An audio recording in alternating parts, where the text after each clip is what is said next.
channel, Candidly Chaotic. I'm Jamie, and today I am going to be sharing with you just a look through our Bible curriculum that we've been using. It is Exploring God's Love by Positive Action. It's for preschool. It's specifically labeled K4, and my son did do it last year it was his year 4 to 5 for preschool, but we've started kindergarten. And we are continuing on with it for kindergarten, and it's working well. So here it is. Okay, so here it is, Preschool, Exploring God's Love. And it is labeled as K4.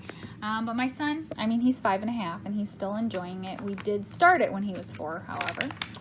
So this is all about God's love and using Bible stories to help us to see that he loves us. So it has the contents about all that it's about, and goals and objectives, and how to use all of this, and the target truths that you're going to be teaching your child, and then just different ways that you can use the lessons. And then here is, I thought this was really helpful when I was first starting out figuring out how I wanted to use it. It does go over if you're going to do it 5-day week or 4-day week, how you should split up the lessons, 3-day week, and then church use. So we kind of started out doing it the way they suggested, and it has changed a little bit, but we kind of go with a 3-day a week schedule, and then if we school more than 3 days that week, we use other things. That way it's kind of less starting in the middle, but that's just how we do it. And then, this is an overview of how their whole curriculum goes. So here is the first lesson. You can read through all of this. I actually, at the beginning, I did read through the note to the teacher, but I felt like it was less applicable to me teaching my 1, sometimes 2 children, but the second child was a toddler.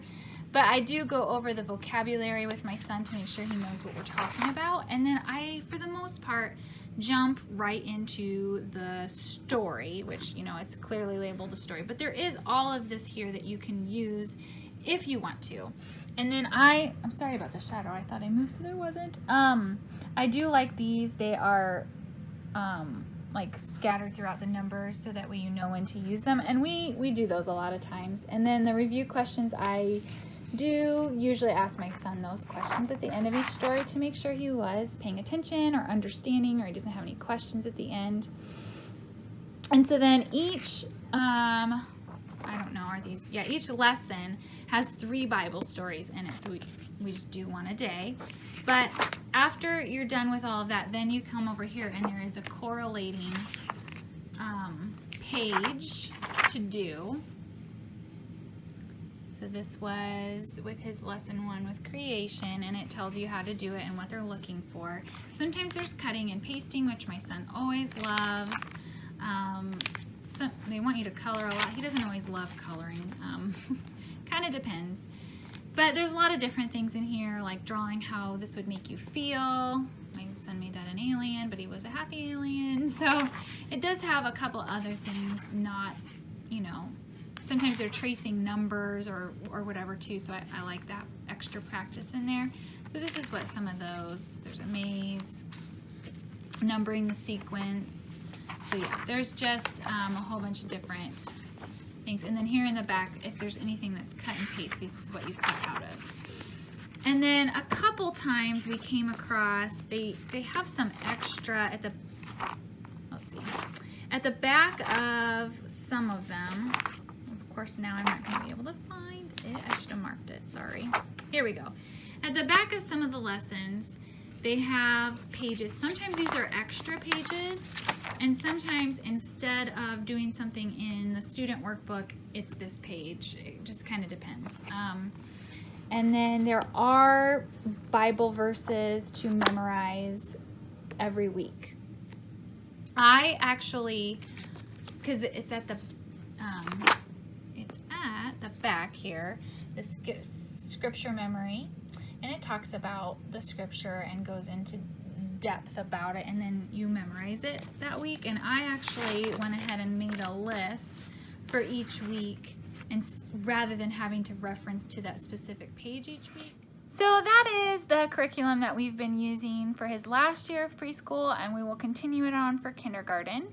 And then I'm not sure if we will continue on in this, like in this publisher or not. I have enjoyed it, and I have nothing against it. And my son usually likes it. I just don't know. Yeah. We're just not sure yet, I guess, if we are going to continue on that way or maybe just do a little bit more organic, like reading through our Bible thing, type of deal, because my son does enjoy just getting to read Bible stories and then talking about it a little bit. So we'll just have to see. But I have enjoyed it, and I do recommend it. It has been fun, and we have both learned a lot. And it was so easy for me to make it engaging. I didn't really have to. It's just laid out. I enjoy having things laid out so I don't have to think about it too much, and then we can jump off from there and have it as like a starting point for us and do other fun things that might not necessarily be in there. If this video was helpful, go ahead and give it a like. If you want more videos like it, give it a like and give me a comment down below about what you want to see. And if you want, go ahead and hit the subscribe button. That would be great. All right, thanks guys.